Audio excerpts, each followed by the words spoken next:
అంతే.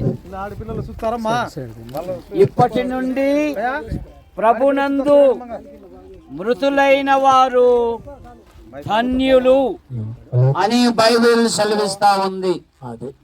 మన మధ్యలో ఉన్న సహోదరులు గంధం జయపాల్ గారు తన యాత్రను ముగించుకొని ప్రభు యొద్దకు చేర్చబడ్డాడు. ఆయన అంటున్నాడు, విశ్వాసముతో మంచి పోరాటము పోరాడి తిని నా పరుగు తుదముట్టించి తిని విశ్వాసమును కాపాడుకొంటిని. మానవుడు భూమి మీద యాత్ర వంటి వాడు. ఈ లోకం విడిచిన వెంటనే ప్రభు యొద్దకు వెళ్ళాలి. కానీ సజీవులుగా ఉన్న మన పరిస్థితి ఏమిటి? మనుషులు ఒక్కసారే మృతి పొందవలెను, ఆ తర్వాత తీర్పు జరుగును. మనలో ప్రతివాడును తన్ను గురించి దేవునికి లెక్క అప్పగించాలి. అయ్యో నేనెంత దౌర్భాగ్యుడను, ఇట్టి మరణమునకు లోనకు శరీరము నుండి నన్ను ఎవడు విడిపించును?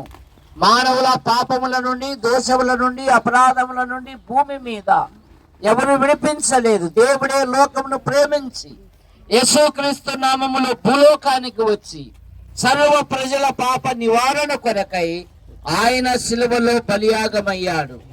యోహాను సువార్త 5:24 నా మాట విని నన్ను పంపిన వాని యందు విశ్వాసముంచు ప్రతివాడు నిత్య జీవము గలవాడు, వాడు తీర్పులో నుండి మరణంలోనికి దాటి ఉన్నాడని బైబిల్ సెలవిస్తా ఉంది. ఇప్పుడు క్రీస్తు నందున్న వానికి ఏ శిక్ష విధియు లేదు. సహోదరులు గంధం జయపాల్ గారు భూమి మీద తన యాత్రను ముగించుకొని ప్రభు యొద్దకు చేర్చబడ్డాడు. మనము కూడా మధ్య ఆకాశములో మరి ప్రభుతో పాటు ఆయన వస్తాడు. మనం ఆయన ఎదుర్కోవాలంటే ప్రభు అయిన యేసుక్రీస్తునందు విశ్వాసం ఉంచాలి. బైబిల్ సెలవిస్తుంది కదా, ఆయన నామమందు విశ్వాసముంచు వాడెవడో ఆయన నామ మూలముగా వానికి పాప క్షమాపణ కలుగును. మా యేసు ప్రభువా, సహోదరులు గంధం జయపాల్ గారు భూమి మీద తన యాత్రను ముగించుకొని మీ వద్దకు చేర్చబడ్డారు. వదినమును బట్టి భూమికి అప్పగించుతున్నాం. సమస్తమును తన రోజులకు శక్తిని పెట్టి మా దీని శరీరం తన మహిమ గల శరీరమును సమరూపం గల దానిగా మార్చేవాడు. మా ప్రభుని ద్వారా నిన్ను వేడుకొనుచున్నాము.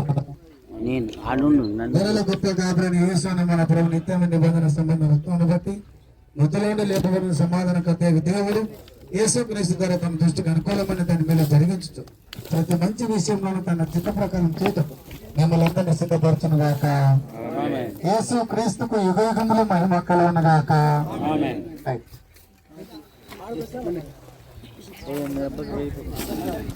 చర్చి దగ్గర అందరూ కాలు వరకు చర్చి దగ్గరికి వస్తే ఆ చర్చి దగ్గర అనౌన్స్మెంట్ ఉంటుంది, చిన్న ప్రార్థన. ఎప్పుడు ఈ జ్ఞాపకార్థ కూడిక అనేది చర్చి అందరూ గమనించాలని మనవి. ఒకవేళ చర్చి దగ్గరకు మేము రాలేము అనే వాళ్ళు ఎవరైనా ఉంటే ఈ కాళ్ళు కడుక్కునే కాడ ఒకసారి ప్రకటన చేస్తాం, చర్చి దగ్గర ఒకసారి తెస్తాం. ఇక్కడ వాళ్ళకి ఇక్కడ, అక్కడ వాళ్ళకి అక్కడ. అంతే.